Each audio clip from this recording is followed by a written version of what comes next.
Pemirsa ke sana, para arkeolog pernah menemukan dinding besi yang kokoh pada awal abad ke-15 Masehi di belakang sungai Ceyhun dalam ekspedisi Balkh dan disebut sebagai Babul Hadid atau pintu besi di dekat Termiz, Uzbekistan. Babul Hadid atau gerbang besi merupakan jalan penghubung antara wilayah Samarkindi dan India.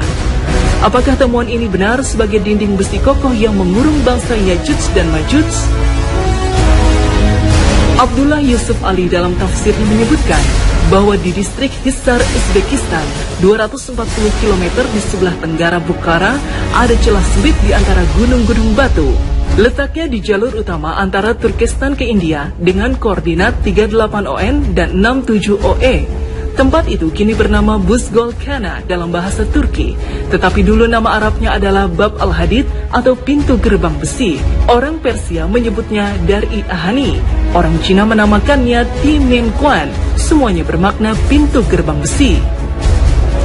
Heo Wenxiang, seorang pengembara Cina, pernah melewati pintu berlapis besi ini dalam perjalanannya ke India di abad ke-7. Diperkirakan berada di Azerbaijan dan Armenia, tepatnya di pegunungan Kaukasus yang sangat tinggi dan sangat keras. Berdiri tegak seolah-olah diapit oleh dua buah tembok yang sangat tinggi. Tempat ini tercantum pada peta-peta Islam maupun Rusia, terletak di Republik Georgia. Seorang ahli geografi Muslim, Al-Sharif Al-Idrisi, menegaskan hal ini melalui riwayat penelitian yang dilakukan oleh Salam, seorang staf peneliti pada masa Khalifah Al-Watsiq Billah dari dinasti Abbasiyah. Konon, Al-Watsiq pernah bermimpi bahwa tembok penghalang yang dibangun oleh Zulkarnain untuk memenjarakan Yajuj dan Majuj terbuka. Mimpi itu mendorong Khalifah untuk mengetahui perihal tembok Yajuj dan Majuj juga lokasi pastinya. Maka dengan dana sebesar 5.000 dirham, Khalifah Al-Watsiq menginstruksikan kepada Salam untuk mencari tahu tentang tembok itu. Salam yang ditemani 50 orang berangkat melintasi Armenia dan bertemu penguasanya Ishak bin Ismail. Dari Armenia, rombongan Salam bergerak ke arah utara, yaitu daerah-daerah Rusia. Ia membawa surat dari Ishak ke penguasa Sarir, lalu ke Raja Lan, lalu ke penguasa Failan, kawasan yang nama-namanya kini tak lagi dikenal. Penguasa Failan mengutus 5 penunjuk jalan untuk membantu Salam sampai ke pegunungan Yajuj dan Majuj. Selama 27 hari, Salam mengarungi puing-puing daerah Basjarat. Ia kemudian tiba di sebuah daerah luas bertanah hitam berbau tidak enak. Selama 10 hari, Salam melewati daerah yang menyesakkan itu. Ia kemudian tiba di wilayah berantakan tak berpenghuni. Penunjuk jalan mengatakan kepada Salam bahwa daerah itu adalah daerah yang dihancurkan oleh Yajuj dan Majuj tempo dulu. Selama 6 hari, tim ekspedisi berjalan menuju daerah benteng. Daerah itu berpenghuni dan berada di balik gunung yang diduga sebagai tempat Yajuj dan Majuj berada. Salam kemudian pergi menuju pegunungan itu. Di situ ia melihat pegunungan yang terpisah lembah. Luas lembahnya sekitar 150 meter. Lembah ini ditutup tembok berpintu besi sekitar 50 meter. Gambaran ini disebutkan ahli geografer Al-Idrisi secara detail. Al-Idrisi juga menceritakan bahwa menurut cerita Salam, penduduk di sekitar pegunungan biasanya memukul kunci pintu besi 3 kali dalam sehari. Setelah itu, mereka menempelkan telinganya ke pintu untuk mendengarkan reaksi dari dalam pintu.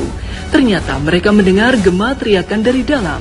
Hal itu menunjukkan bahwa di dalam pintu betul-betul ada makhluk jenis manusia yang diduga bangsa Yajuj dan Majuj. Al-Idrisi juga mengisahkan bahwa Salam pernah bertanya kepada penduduk sekitar pegunungan apakah ada yang pernah melihat Yajuj dan Majuj. Mereka mengaku pernah melihat gerombolan orang di atas tembok penutup, lalu angin badai bertiup melemparkan mereka. Penduduk di situ melihat tubuh mereka sangat kecil. Setelah itu, Salam pulang melalui Taraz atau Kazakhstan, kemudian Samarkand di Uzbekistan, lalu kota Rai atau Iran, dan kembali ke istana Al-Watsiq di Suram Manra'a, Irak. Ia kemudian menceritakan dengan detail hasil penelitiannya kepada Khalifah Al-Watsiq.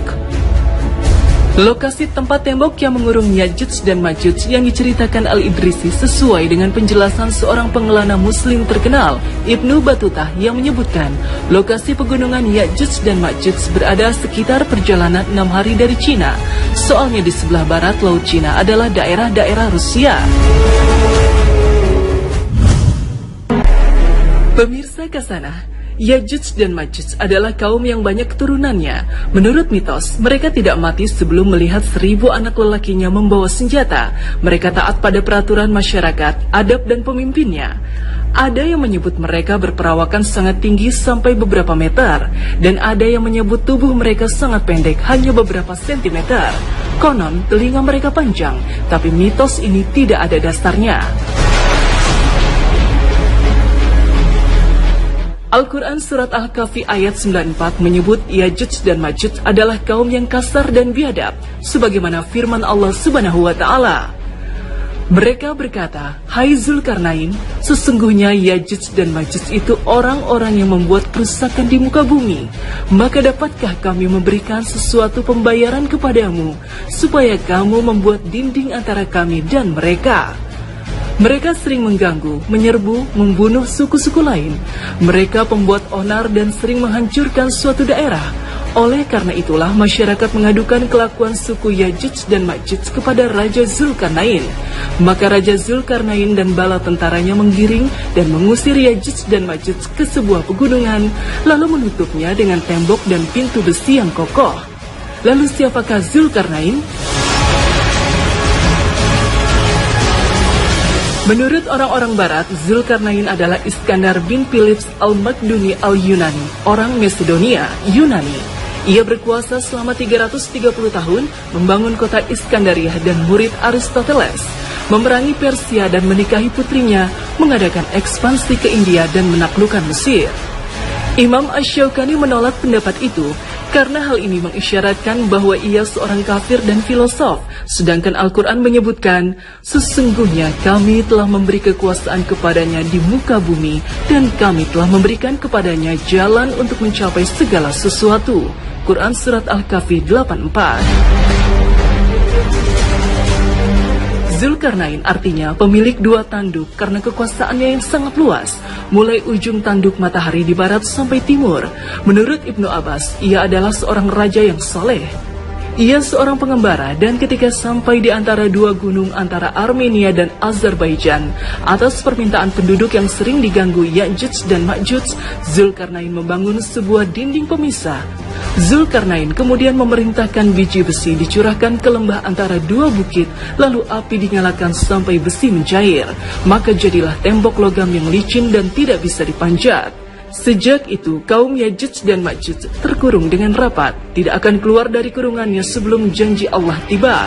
Dan itu terjadi di akhir zaman sebagai tanda kiamat yang sudah diambang pintu.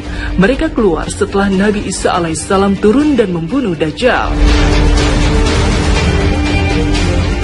Keluarnya mereka dari kurungan memiliki cerita tersendiri yang disebutkan oleh Imam At-Tirmizi dan Ibnu Majah dari Abu Hurairah. Rasulullah bersabda, "Sesungguhnya Yajuj dan Majuj membongkarnya setiap hari, sampai ketika mereka hampir melihat cahaya matahari, pemimpin mereka berkata, 'Kita pulang, kita teruskan besok.'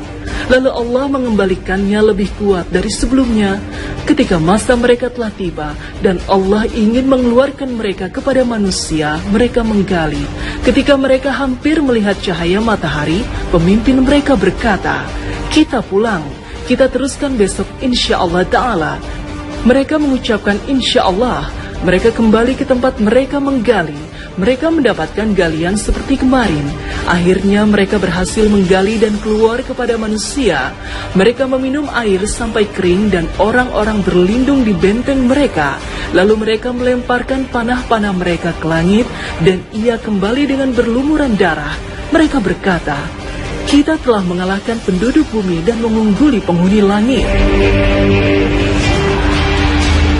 Menjelang kiamat nanti, pintu gerbang itu akan jebol. Mereka keluar dan membuat onar dunia sampai turunnya Nabi Isa alaihissalam. Allah Subhanahu wa Ta'ala berfirman, hingga apabila dibukakan tembok Yajuj dan Majuj dan mereka turun dengan cepat dari seluruh tempat yang tinggi. Quran Surat Al-Anbiya 96. Lalu di manakah lokasi tembok besi kokoh yang mengurung kaum Yajuj dan Majuj berada?